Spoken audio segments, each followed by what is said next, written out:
How's it going, everyone? Nori plays back at it again with another video. In this video, I will cover a more in-depth guide about Phasmophobia with little facts that you may not already know, as well as some tricks used in the game. In this video, I will cover this guide into 3 stages or parts: the maps and the equipment, the ghost behavior along with any tips or tricks for each ghost, and the journal and what to look out for in the journal. So let's get right into it. Maps and equipment. There are currently 7 maps in the game, but more map leaks are being added as we speak. There will be a new prison map upcoming, but we will get to that when it comes out. I will also make a video on my theories of the maps to come and what maps I want to see being added to the game. These 7 maps consist of, they're being categorized in 3 different sizes: small, medium, and large. And these maps fall into the following categories. So under small we have Tanglewood Street House, Edgefield Street House, Ridgeview Street House, Grafton Farmhouse, and Bleasdale Farmhouse. Under medium we have Brownstone High School, and in large we have Asylum. I also want to mention that the new upcoming map will be classified as a medium map, meaning that it could potentially be as big or even bigger than high school, or even smaller. There is not much else to talk about maps, but the bigger the map, the harder it should be to find the ghost. But the first tip I'll give you is to always look at the cameras on the medium to large size maps to spot for ghost orbs or any lighting that looks out of place. So make sure you open the door to the place you're about to visit and head back to the van for things to start showing up, with which you'll be able to find your ghost room a lot quicker at most times on these bigger maps. All the small maps mentioned, you should be able to get away with getting the ghost to give you signs. And make sure you listen out to any potential doors opening, light switching, or any ghost sound that the ghost can make, a kid laughing for example. There are many types of equipment in this game, but I will cover the ones that are mainstream for use and ones that you can potentially use. The thermometer kicks ass. It gets the job done in finding the ghost room. As soon as the low temperature hits, you know you've done a good job. EMF reader. It's also pretty useful and can also be used to locate the ghost room if the ghost is somewhat active. UV flashlight. Useful for finding fingerprints. These can be found on doors, windows, and wardrobe doors. A parabolic microphone. I question the usefulness for this actually a lot, but it can help on larger maps I think, where you will be able to pick up sound signals from the ghost from across the map to pinpoint the rough location. Smudge sticks. These are useless without a lighter, so make sure to bring a lighter with these. Smudge sticks can also help calm some ghosts, to help you complete an objective, or help you find the behavior of a ghost. Glow stick. Same as the UV, with the function of being throwable and having an area glow around it. Motion sensor. Helps see when a ghost is walking across it. You can use this to confirm your ghost sighting or complete an objective. Salt. I wouldn't put this usually in this list, but in this next update, it is now required for an objective, so that's why it's here. Crucifix. Calms the ghost down when shit gets batshit crazy. Although I haven't used it because I'm just a pussy. This is also something that is for an objective. Sanity pills. When the road is a long one and you need more sanity, these will do the job great. Just don't overdose, alright? Just don't overdose. Tripod. Low-key useful, the video camera, if you want it higher up than usual. The head-mounted camera. When one of your friends is van gang watching you die. Useful. 10 out of 10. Strong flashlight, because the other one is shit.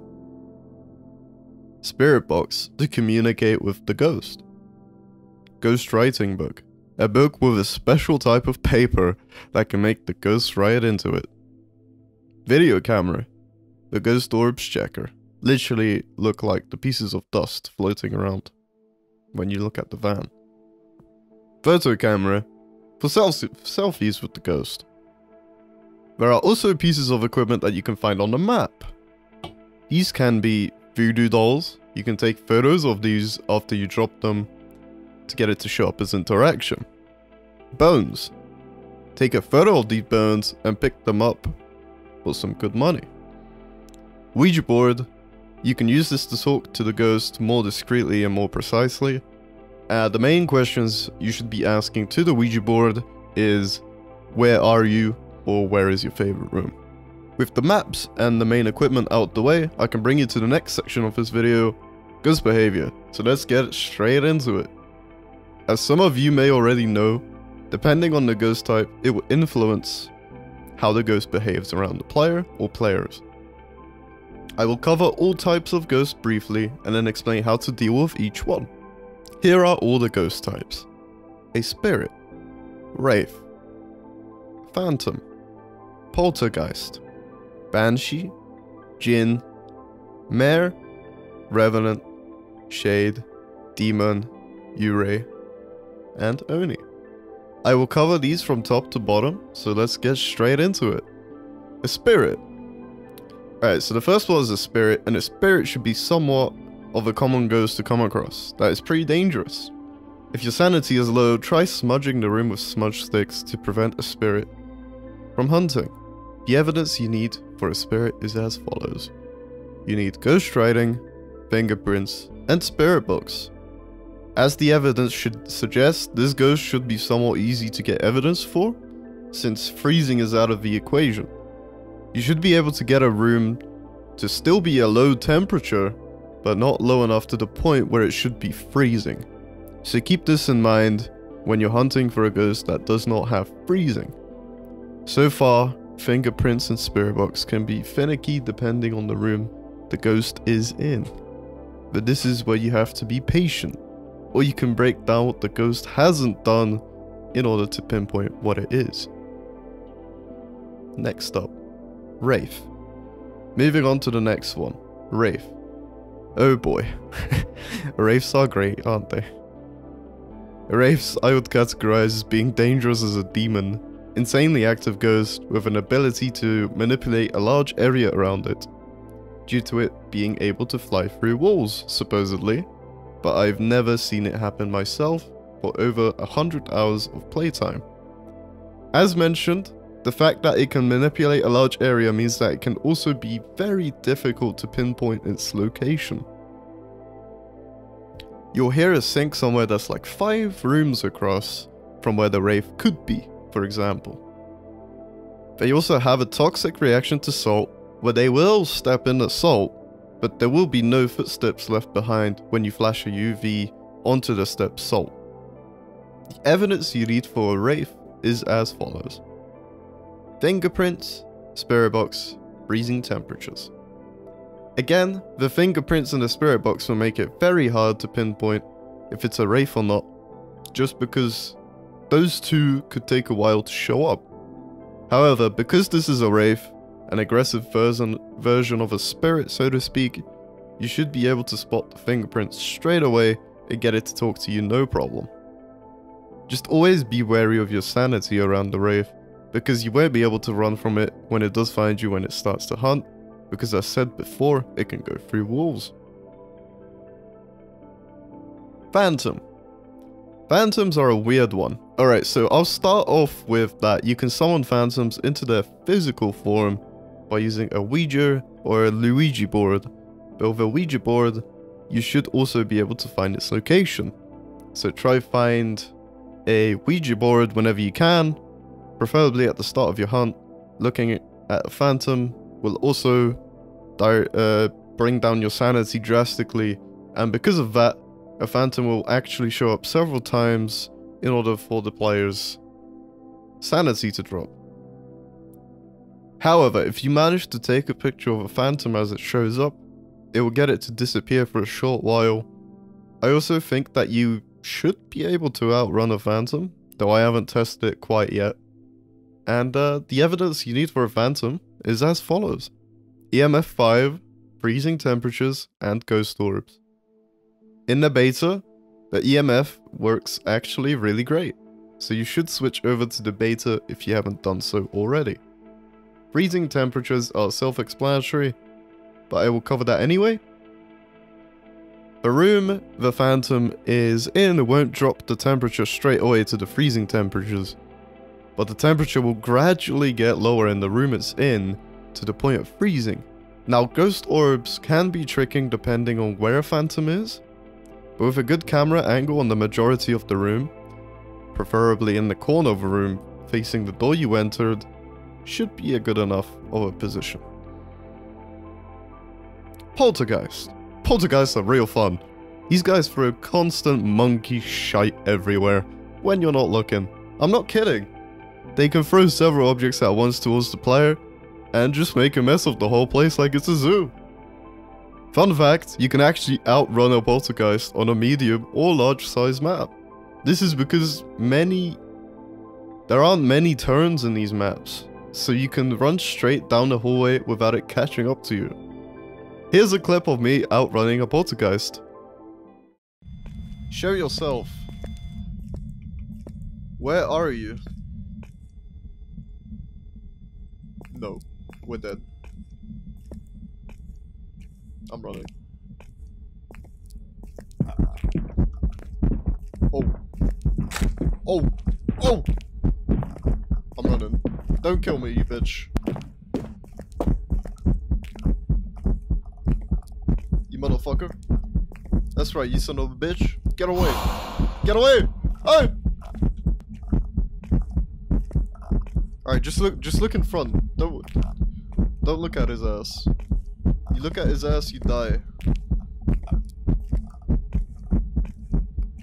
Yeah, get away from me. A quick photo for the boys. I'm running away.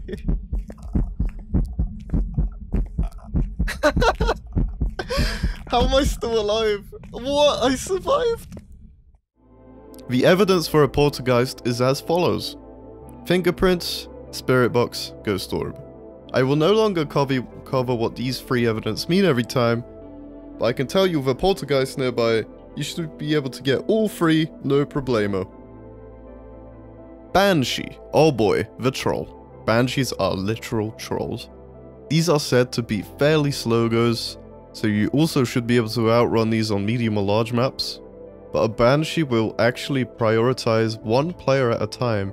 This means that if you're with a group of people, it won't switch aggro until the next time it starts to hunt. The crucifix will actually get the Banshee to be a little less active in the room, which can make it great for low sanity scenarios where you just gotta beg it out of there. The evidence you need for a Banshee is as follows. EMF 5, fingerprints, and freezing temperatures. Since a Banshee loves to be loud and to fairly be active, all three of these should be fairly easy task to get also. Use an EMF where it interacted with an object. If an EMF is 4 and it stays that way, that means it's probably not a Banshee. Jinn. Oh god, this is literally Usain Bolt in ghost version. Jinns can be one of the most annoying ghosts to deal with. This is because their behavior is so unnatural. At one hunt, a Jinn can be insanely aggressive. At another, insanely passive. These are territorial ghosts and are the fastest in the game, so don't even try to outrun it. Accept your death if it spots you. Unless you're hidden, then you're good.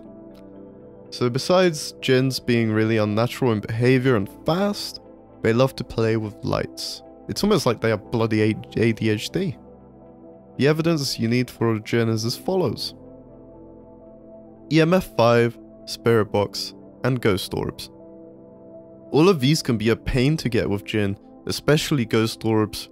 This is because you're trying to catch an insanely fast ghost, so the ghost orbs will constantly be moving around all over the place, which will make them hard to pick up. EMF and spirit box will also be a pain because of this. As an EMF, you need to be fairly close to the ghost, and if it's running around like it's on steroids, then what the hell? You get the point. Mare. These guys like to get freaky and play in the dark. They will purposefully turn off the circuit breaker 24/7 in order to kill your ass. Because of this, mares are insanely strong in the dark. They will drop your sanity really fast as well, because you will be in the dark for most of the hunt. Mares are fairly active, but again, depending on the room it is in, it can be a real pain in the ass, along with any ghost mentioned here. There's not much more to say about the mare, apart from try to keep the lights turned on as much as possible, especially in the room the mare is in, to stop it from being so goddamn active.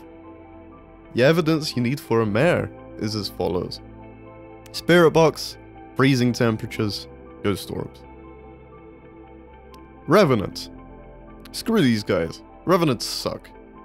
These guys are literally like Hulk. If they don't find you, they are insanely slow at walking.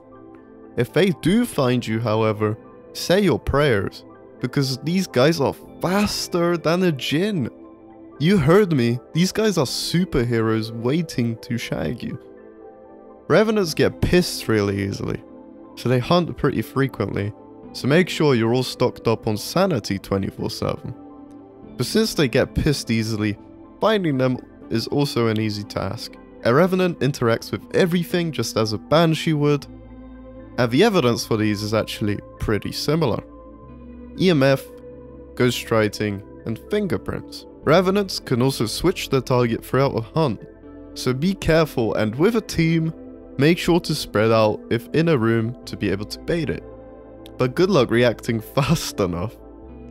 It's literally guaranteed death if it finds you, so please, hide yourselves. Shade. Shy ghost. That's it. Shy ass little bit. I'm kidding, but not fully. Shades are incredibly shy ghosts which require only one person to move into his room for evidence. However, if you move in with a group, the chance for a shade to attack goes down, making it good for when your sanities are low. Although either way it will hunt because that's just how sanity works, lol. There really isn't much to say besides, if your hunt has a shade, they will easily become your longest hunt. Shades are just that shy, and will take a while to show its evidence, so you can just make a guess based on its behavior fairly quickly. The evidence for a shade is as follows: EMF, ghostwriting, and ghost orb. All I'm going to say about the evidence is, you'll turn 60 by the time you find ghostwriting. Demon. Do I really need to explain demon? It's everything bad about a ghost in one ghost. It's the complete opposite of a shade and will do everything in its power to murder your little ass. Literally the worst ghost to encounter. Insanely aggressive, but you can use its insane aggressiveness to pinpoint its location at the speed of sound, get the evidence, and just run for it. A demon will guarantee a Ouija board, and asking successful questions will not make it drop any sanity. So if you have the patience, try find a Ouija board and ask where it is. Although by the time you find a Ouija board, you would definitely have found the demon room already. The evidence for a demon is as follows: ghostwriting, spirit box, and freezing temperatures. I have nothing to say. You'll find all three straight away. Good luck though. Yurei. This is a weird one. Imagine a shade mixed with a demon. You get Yurei. You can't imagine it, right? Well, neither can I. Yureis, like phantoms, drain the player's sanity. The only difference is, you don't have to look at a Yurei for it to drain your sanity. If you're around one, your sanity will plummet like crazy.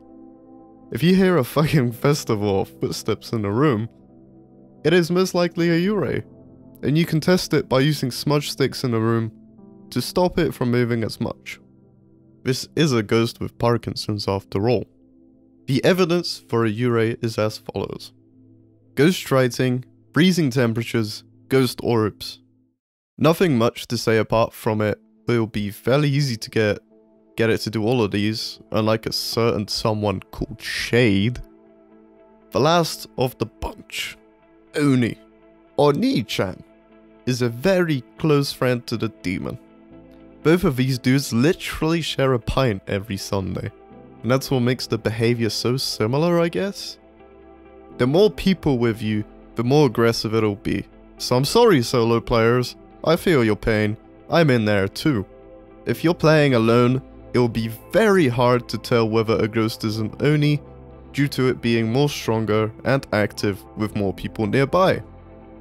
If you're lucky, it will do something early on in the round or hunt. Onis also tend to wander somewhere close to the ghost room, which gives me hemorrhoids from all the investigating you have to do setting down.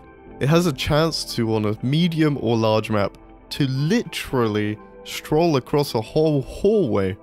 The developers should fix this. This shouldn't be a thing. The evidence for Oni is as follows: EMF 5, ghost writing, and spirit box. This concludes our ghost behavior section. I hope you found this insightful so far.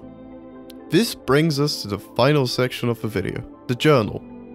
Although I have covered most of it in the ghost behavior section. Oops. Alright, also, if you've watched this far and are enjoying the video this far, feel free to drop a like on this video and subscribe. It will show that you enjoyed all the pain and suffering I've put into making this video of a mess. So the journal, the place where you will mostly check for your evidence and make sure you're caught up on your ghost behavior. You can check the pages for things like how sanity works, for the ghost types, and what evidence you can be looking for, as well as any pictures you and your friendos have taken.